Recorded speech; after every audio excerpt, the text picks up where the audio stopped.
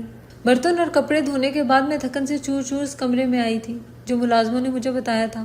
اس کمرے کو دیکھتے میرے حواس گم ہو گئے۔ اس کمرے میں روشنی کا ایک ذرہ بھی نہیں تھا۔ ایک ٹوٹا پھوٹا سا بلب وہاں لگا ہوا تھا جو بہت تھوڑی سی روشنی کر رہا تھا۔ میں ڈر سے کپ کپاتے اس اندھیرے کمرے میں داخل ہوئی تھی۔ اس کمرے کے اندر داخل ہوتے ایک لمحے تو میرا دل کیا کہ واپس چلی جاؤں، مگر پھر اس کے علاوہ جاتی بھی کہاں۔ تھک ہار کے میں اس ٹھنڈے فرش پر بیٹھ گئی تھی۔ ٹھنڈ سے میرا برا حال ہونے لگا۔ میں نے اپنی شال کو اپنے اوپر اچھے سے کس لیا تھا۔ آنکھوں سے آنسو بہنے لگے۔ بھوک سے میری حالت خراب ہو رہی تھی۔ صبح بنا ناشتے کے کالج چلی گئی تھی۔ واپس آئی تو اتنا کچھ میرے ساتھ ہو گیا تھا کہ کھانے کا سوچنا بھی بھول گئی تھی۔ اب سب کچھ کرنے کرانے کے بعد مجھے احساس ہوا تھا کہ میرے پیٹ میں بھوک تھی جو بڑی زوروں سے مجھے لگ رہی تھی۔ میں اپنے پیٹ کو سہلاتی پھوٹ پھوٹ کر رو دی۔ تھوڑی دیر پہلے اس عورت نے، جو میرے شوہر کی ماں تھی، مجھے روئی کی طرح دھنک کر رکھ دیا تھا، اور اب اگر میں کچھ اور کرتی تو پتہ نہیں کیا ہوتا میرے ساتھ۔ سوچ سوچ کر ہی میرا جسم کپکپا رہا تھا۔ بھوک کو باہر میں ڈالتے میں ٹھنڈے فرش پر لیٹ گئی تھی۔ مگر بھوک نے میرا برا حال کر دیا۔ دوسرے ہی لمحے میں کھڑی ہوتی اس کمرے سے نکلی تھی۔ خاموشی نے مجھے کاٹ کھایا تھا۔ ایک لمحے کے لیے میرا دل کیا کہ چھوڑوں کھانا اور یہیں بیٹھی رہوں، مگر یہ تو بھوک ایسی چیز ہے جو بھیک مانگنے پر مجبور کر دیتی ہے۔ پھر میں کیا ہی چیز تھی۔ میں قدم قدم چلتے کچن کے اندر داخل ہوئی۔ کچن میں کچھ بھی نہ دیکھ میری آنکھوں سے آنسو نکل آئے تھے۔ بھوک سے میری حالت خراب ہو رہی تھی۔ کچن کی سائڈ ریک پر ایک تھیلی میں مجھے باسی روٹیاں نظر آئی۔ میں کسی فقیر کی مانند اس روٹی پر ٹوٹ پڑی تھی۔ 3 روٹیاں نکالتے میں نے ایک برتن میں پانی بھرا تھا۔ اس باسی روٹی کو میں پانی سے گلا گلا کر کھا رہی تھی، ساتھ ساتھ آنکھوں سے آنسو بھی بہتے جا رہے تھے۔ بے شک میرے باپ نے مجھ سے کبھی محبت نہیں کی تھی، مگر میری ماں میرا ہر لاڈ اٹھاتی تھی۔ میرے باپ سے چھپ کر وہ مجھے ہر چیز مہیا کرتی تھی جو میں چاہتی تھی۔ آج پہلی بار میرے ساتھ یہ سب ہوا تھا۔ اس باسی روٹی کو حلق سے اتارتے مجھے اپنے آپ تنکے سے بھی ہلکا محسوس ہو رہا تھا۔ میں بری طرح روتے ایک روٹی کھا چکی تھی کہ تبھی افسانہ بیگم چلاتی ہوئی کچن میں داخل ہوئی تھی۔ بے غیرت لڑکی، ہم سے بنا پوچھے کھانا کھا رہی ہے؟ تجھے کس نے کہا کھانا کھانے کے لیے؟ وہ زمین پر بیٹھی روٹی اور پانی چھین کر سنک میں پھینک چکی تھی۔ میں نے ترسی ہوئی نگاہوں سے اس گیلی ہوتی روٹی کو دیکھا جو اب سنک میں پڑی اپنے ہونے پر ماتم منا رہی تھی۔ دوسرے ہی لمحے افسانہ بیگم میرے برابر میں بیٹھتی میرا گال تماچوں سے سرخ کر گئی تھی۔ بغیر تجھے ماں باپ نے یہ تمیز سکھا کر بھیجی ہے؟ مجھ سے پوچھے بغیر تو نے کھانا نکالا کیسے؟ تو کھانا کھا رہی تھی، وہ بولتے ہوئے مجھے جانوروں کی طرح مار رہی تھی۔ میں بری طرح ان سے اپنا آپ چھڑوانے کی کوشش کر رہی تھی، مگر وہ انسانیت سے عاری انداز میں مجھے بری طرح مار رہی تھی۔ مجھے بھوک لگی تھی بہت، بس اس لیے میں نے بنا پوچھے وہ کھانا کھا لیا۔ میں نے روتے ہوئے انہیں صفائی دی، مگر انہوں نے اس بات پر بھی میرے چہرے پر ایک زوردار تھپڑ مارا۔ آئندہ مجھ سے پوچھے بغیر تو کوئی کھانا نہیں کھائے گی جب تک میں تجھے کھانا خود سے نہ دوں۔ تو مجھے کھانے کے آس پاس بھی نظر نہیں آئے گی۔ وہ میرے بال گدی سے پکڑتی میری آنکھوں میں آنکھیں ڈال کر مجھے بول رہی تھی۔ میں نے تکلیف سے سرخ پڑتے اس بات میں سر ہلا دیا تھا۔ مجھے نہیں معلوم تھا یہاں کھانے پر بھی اتنی مار پڑے گی۔ میں نے دھیمے لہجے میں خود سے شکوہ کیا تھا، مگر وہاں سے جاتی افسانہ بیگم سن چکی تھی۔ کیا بولی کل ہوئی؟ ہمارے گھر کے بارے میں کچھ بولا تو نے؟ وہ دوبارہ میرے پر چیل کی مانند جھپٹی، مجھے بری طرح مارنے لگی۔ میں تکلیف سے چلا چلا کر رو دی تھی۔ میں اپنے بچاؤ کروانے کے لیے بری طرح چلا رہی تھی، مگر مجھے بچانے کے لیے کوئی بھی نہیں آیا۔ بہت سے لوگوں کی نظروں میں میرے لیے رحم تھا، مگر افسانہ بیگم سے لڑنے کی ہمت کسی میں بھی نہ تھی۔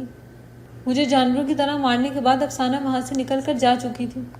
جاتے جاتے وہ باسی روٹی رکھی تھیلی میں اپنے ساتھ لے گئی۔ میں اس گیلی روٹی کو زمین پر پڑا دیکھتے پھوٹ پھوٹ کر رو رہی تھی، ساتھ ساتھ میرے لبوں سے اپنے باپ اور بھائی کے لیے بددعائیں نکلتی جا رہی تھی۔ میں نے کچھ نہیں کیا تھا، پھر بھی آج مجھے سب کچھ سہنا پڑ رہا تھا۔ میری آنکھوں میں نفرت تھی۔ زندگی میں نے کبھی اپنے گھر والوں سے نفرت نہیں کی تھی، مگر آج مجھے احساس ہو رہا تھا کہ میرے گھر والے نفرت کے ہی قابل تھے۔ ابھی میں بیٹھی ہی تھی کہ تبھی ایک ملازمہ میرے پاس آتی اپنی چادر سے ایک روٹی نکال کر مجھے دے گئی تھی۔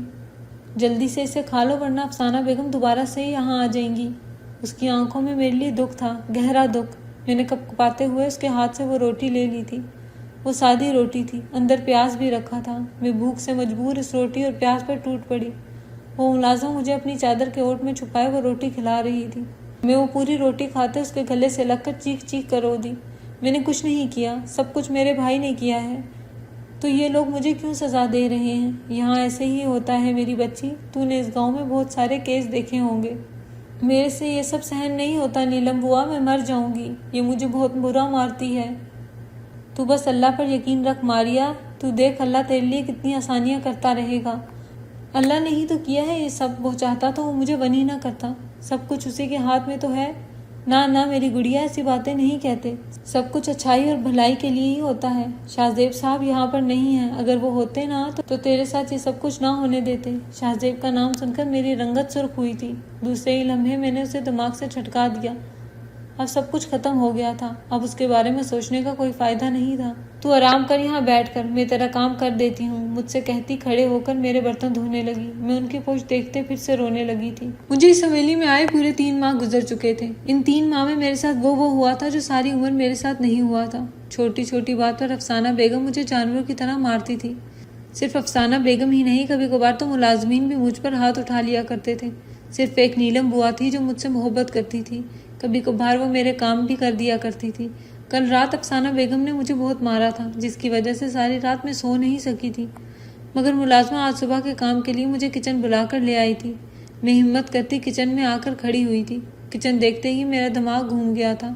پورا کچن برتنوں سے بھرا پڑا تھا۔ اتنے برتن دیکھ کر میری آنکھوں میں آنسو آئے تھے۔ سردیوں کے دن تھے، اتنی سردی میں اتنے سارے برتن مجھ سے نہیں دھوئے جاتے تھے۔ بعض دفعہ تو میرے ہاتھ تک اکڑ جاتے تھے، مگر پھر بھی مجھ سے برتن دھلوائے جاتے تھے۔ میں بری طرح روتے برتن پٹک پٹک کر دھونے لگی۔ آج پہلی بار مجھے خود پر اور اپنے شوہر پر غصہ آ رہا تھا۔ جب مجھ سے نکاح کیا تھا تو مجھے چھوڑ کر کیوں گیا تھا؟ میں نے زیر لب اسے بھی 2-4 بددعائیں دے دی تھی۔ پچھلے 2 گھنٹوں سے برتن دھونے کے باوجود بھی برتن اتنے تھے کہ ختم ہی نہیں ہو رہے تھے۔ جتنے دھو رہی تھی اتنے ہی گندے ہو کر واپس آئے جا رہے تھے۔ میں تھک ہار کر گلاس زمین پر پھینکتی پھوٹ پھوٹ کر رو دی تھی۔ بے دہانی میں نے اسٹیل کے بجائے کانچ کے گلاس زمین پر پھینک دیا تھا، جو ٹکڑے ٹکڑے ہوتا پورے کچن میں بکھر گیا۔ میں اس ٹوٹے ہوئے گلاس کو دیکھتے صدمے میں چلی گئی۔ رنگت ڈرنے کی وجہ سے زرد ہو گئی تھی۔ یہ گلاس کوئی عام گلاس نہیں بلکہ افسانہ بیگم کے جہیز کا گلاس تھا۔ وہ اس پر مجھے جان سے بھی مار سکتی تھی۔ میں زیر لب اپنی حفاظت کی دعائیں کرنے لگی۔ ڈر کے مارے آنکھوں میں آنسو جیسے جم سے گئے تھے۔ اس سے پہلے کہ میں باقی کے برتن دھوتی تبھی افسانہ بیگم دھاڑتی ہوئی کچن کے اندر داخل ہوئی تھی۔ منوس ماری تیرا بیڑا غرق ہو، تو نے میرا جہیز کا گلاس توڑ دیا، میں تجھے نہیں چھوڑوں گی۔ تیرے کو میں نے 1,00,000 بار سمجھایا ہے کہ اپنے ہاتھوں کو سنبھال کر برتن دھویا کر۔ تو نے میرا گلاس توڑا کیسے؟ وہ میرے منہ پر چماٹے ہی چماٹے مارتی جا رہی تھی۔ میں خود کا بچاؤ کرواتی بری طرح رونے لگی۔ رات کی مار ابھی تک بھولی نہیں تھی کہ ایک اور بار افسانہ بیگم مجھ پر پل پڑی۔ میں بری طرح چلاتے اپنے بچاؤ کر رہی تھی، مگر افسانہ بیگم کو مجھ پر ترس نہیں آ رہا تھا۔ شاید وہ مجھے پنچنگ بیگ سمجھتی تھی کہ جب جب ان کو مارنے کا دل کرتا تھا وہ آ کر مجھے مارنے لگ جاتی۔ میں دھاڑے مار مار کے روتی کچن سے باہر نکلی تھی، تب ہی ایک بھاری وجود سے میرا ٹکراؤ ہوا تھا۔ اس سے پہلے کہ میں نیچے گرتی وہ مضبوط بھاری شخص مجھے اپنی باہوں میں سنبھال گیا تھا۔ میں بری طرح روتی آنکھیں موند گئی تھی، ساتھ ساتھ میں نے اس کا قریبان بھی تھام لیا تھا۔ افسانہ بیگم جو جانوروں کی طرح مجھے مار رہی تھی بالکل ساکت اپنی جگہ پر کھڑی رہ گئی تھی۔ میں حیرت سے آنکھیں کھولتی افسانہ بیگم کو دیکھنے لگی، جو بالکل ساکت میرے پیچھے کھڑے اس شخص کو دیکھ رہی تھی جس نے مجھے گرنے سے بچایا تھا۔ میں نے حیرانی سے پیچھے مڑ کر دیکھا تھا، مگر دیکھتے ہی جیسے میں بھی گرتے گرتے بچی تھی۔ اس کو اپنی نظروں کے سامنے دیکھ میری آنکھیں پتھر ہو گئی تھی، جبکہ اس کی آنکھوں میں بھی شناسائی کی لہر اٹھی تھی۔ مجھے سانس نہیں آ رہی تھی۔ میں نے سانس لینے کی بہت کوشش کی، مجھے تب بھی سانس نہ آئی۔ یہ شخص تو وہ تھا جس سے میں نے بے حد محبت کی تھی۔ اگلی سانس میں مجھے یہ بات سمجھ میں آ گئی کہ نیلم بوا جس شاہزیب کا مجھے بتاتی تھی وہ یہی تھا اور یہی اس کا شوہر تھا۔ دوسرے ہی لمحے میں ہوش میں آتی اس سے الگ ہوئی تھی۔ افسانہ بیگم بھی ہوش میں آتی دوبارہ سے میرے اوپر پل پڑی تھی۔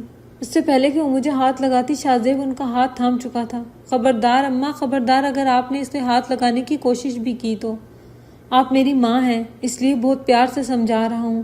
اگر آئندہ آپ نے اس پر ہاتھ اٹھانے کی کوشش بھی کی تو مجھ سے برا کوئی نہیں ہوگا۔ اس کی آنکھوں میں خون تھا۔ میں اس کی آنکھیں دیکھتی خوفزدہ ہو گئی۔ اگر مجھے معلوم ہوتا نا آپ میرے پیٹھ پیچھے اس کے ساتھ یہ سب کر رہی ہیں تو میں کبھی اسے یہاں چھوڑ کر نہ جاتا۔ تو تم یہاں اسے پلکوں پر بٹھانے کے لیے آئے ہو؟ یہ یہاں تمہارے بھائی کے قتل میں بنی ہو کر آئی ہے۔ قتل اس نے نہیں، اس کے بھائی نے کیا ہے۔ ابا سائیں سے کہیں کہ اس کے بھائی کو ڈھونڈے، اسے نہیں۔ یہ میری بیوی ہے اور میری بیوی کی عزت کرنا آپ سب پر فرض ہے۔ جتنا آپ نے اس پر ظلم کرنا تھا کر لیا۔ اگر آئندہ آپ مجھے اس کے آس پاس بھی نظر آئیں تو خدا کی قسم کھاتا ہوں میں بھول جاؤں گا کہ آپ میری ماں ہیں۔ وہ ان کو اچھے سے سمجھاتا میرا ہاتھ تھامے کمرے کی جانب قدم بڑھا گیا تھا، مگر پیروں میں چوٹ کی وجہ سے میں چل نہیں پا رہی تھی۔ میں نے بھیگی نگاہوں سے اسے دیکھا تھا۔ وہ بنا کچھ کہے جھکتا مجھے اپنی گود میں اٹھا چکا تھا۔ مجھے شرم سی آئی تھی۔ میں سرخ چہرہ لیے اپنی نظر چرانے لگی۔ وہ بنا کچھ کہے کمرے کے اندر داخل ہو چکا تھا۔ میں حیرت سے اس خوبصورت کمرے کو دیکھ رہی تھی۔ آج اس کمرے میں پہلی بار آئی تھی، ورنہ افسانہ بیگم مجھے کسی بھی کمرے میں گھسنے تو دیتی ہی نہیں تھی۔ خاص کر کے شاہزیب کے کمرے میں تو وہ مجھے آس پاس بھی نہیں بھٹکنے دیتی تھی۔ میں اس کمرے کو دیکھتی حیرانی سے شاہزیب کو دیکھ رہی تھی، جو اپنے چہرے پر ہاتھ پھیرتا ٹہل رہا تھا۔ اس شخص کو دیکھتی میں ٹھنڈی سانس بھر کر رہ گئی۔ یہ وہ شخص تھا جسے میں نے کئی سال بے لوث چاہا تھا۔ اس شخص سے میں اپنی محبت کا اظہار کبھی نہیں کر پائی تھی، مگر میں نے وہی اس کی آنکھوں میں بھی اپنے لیے پسندیدگی دیکھی تھی۔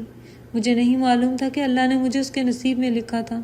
اللہ سے ہزاروں شکوے ہونے کے باوجود میں بھی کہیں نہ کہیں اللہ کی شکر گزار تھی کہ اللہ نے میرے نصیب میں شاہزیب کو ہی لکھا تھا۔ پتہ نہیں کیوں اس کو دیکھ کر مجھے ایسا لگ رہا تھا کہ اب میری زندگی سدھرنے والی تھی۔ ابھی میں اس کے بارے میں ہی سوچ رہی تھی کہ وہ قدم چلتا میرے سامنے آ کر بیٹھا تھا۔ میں بنا کچھ کہے اس کی آنکھوں میں آنکھیں ڈال گئی تھی۔ جو چیز ہمیشہ اس نے مجھ سے چھپائی تھی، آج اس نے وہ چیز مجھ سے چھپانے کی کوشش نہیں کی تھی۔ اس کی آنکھوں میں نے اپنے لیے محبت دیکھتے اس سے نظریں چرانے لگی۔ نظریں کیوں چرا رہی ہو مجھ سے ماریا؟ وہ نرمی سے میرا ہاتھ تھام گیا تھا۔ نظر نہیں چراؤں تو پھر اور کیا کروں؟ میں تمہارا بہت بڑا گنہگار ہوں ماریا۔ خدا کی قسم مجھے نہیں معلوم تھا کہ میرے نکاح میں جو آئی ہے وہ تم ہو۔ اگر مجھے یہ معلوم ہوتا تو میں کبھی تمہیں چھوڑ کر نہ جاتا۔ اس کی اس بات پر میں نے شکوہ کنار نگاہیں اس کی آنکھوں میں گاڑی تھی۔ آپ کے نکاح میں جو بھی آتی وہ انسان تو ہوتی نا، آپ کو اس کی سیفٹی کے لیے یہاں رہنا چاہیے تھا۔ میرے لبوں سے بے اختیار شکوہ نکل گیا تھا۔ آئی ایم سوری، مجھے نہیں معلوم تھا کہ امی تمہارے ساتھ یہ سب کچھ کر رہی تھی، ورنہ میں کبھی بھی یہاں تمہیں چھوڑ کر نہ جاتا۔ میں ایسا انسان نہیں ہوں۔ میں اسی لیے یہاں سے گیا تھا کہ میں بہت غصے میں تھا، تمہارے ساتھ کچھ غلط نہ کر دوں، اسی لیے میں یہاں سے چلا گیا تھا۔ مجھے نہیں معلوم تھا کہ میرے پیچھے تمہارے ساتھ یہ سب کچھ ہو رہا تھا۔ اس وقت جب بابا نے مجھے بتایا کہ تم میری بنی میں آ رہی ہو تو میں نے انکار کر دیا، کیونکہ میں تمہیں نہیں جانتا تھا۔ یونیورسٹی میں مجھے تم پسند تھی، میں تم سے ہی شادی کرنا چاہتا تھا، نہیں جانتا تھا کہ میری شادی اس سے ہو رہی تھی جو مجھے پسند تھی۔ جب بابا نے میری بات نہ سنی تو میں غصہ کر کے یہاں سے چلا گیا تھا۔ میں تو جانتا ہی نہیں تھا کہ اللہ نے میرے نصیب میں کسی اور کو نہیں بلکہ تمہیں ہی لکھا ہے۔ تم سے بہت محبت کرتا ہوں میں ماریا۔ میں مانتا ہوں تم نے یہاں بہت صبر کیا، مگر میں تم سے وعدہ کرتا ہوں کہ آئندہ میں تمہارے ساتھ کچھ بھی نہیں ہونے دوں گا۔ میری بیوی کی حیثیت سے تمہیں یہاں محبت اور عزت دی جائے گی۔ جو تمہاری عزت نہیں کرے گا پھر اس کی میں عزت نہیں کروں گا۔ میں تم سے وعدہ کرتا ہوں کہ میرے ہوتے ہوئے اب تمہیں کبھی بھی کسی قسم کی تکلیف نہیں سہنی پڑے گی۔ اس کی باتیں سنتے میں بری طرح رونے لگی۔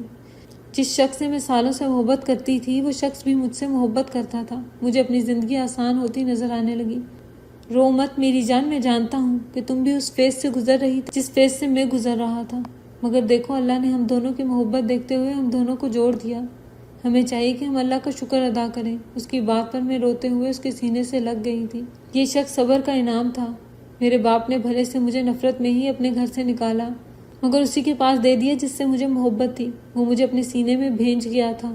اس کے لب اپنے بالوں پر محسوس کر میرے لبوں پر مسکراہٹ پھیلتی چلی گئی تھی۔ کچھ عرصے بعد مجھے علم ہوا کہ میرے بھائی کو کسی نے قتل کر دیا تھا۔ سن کر مجھے افسوس تو بہت ہوا، مگر میں نے اس گھر میں دوبارہ قدم نہیں رکھا تھا۔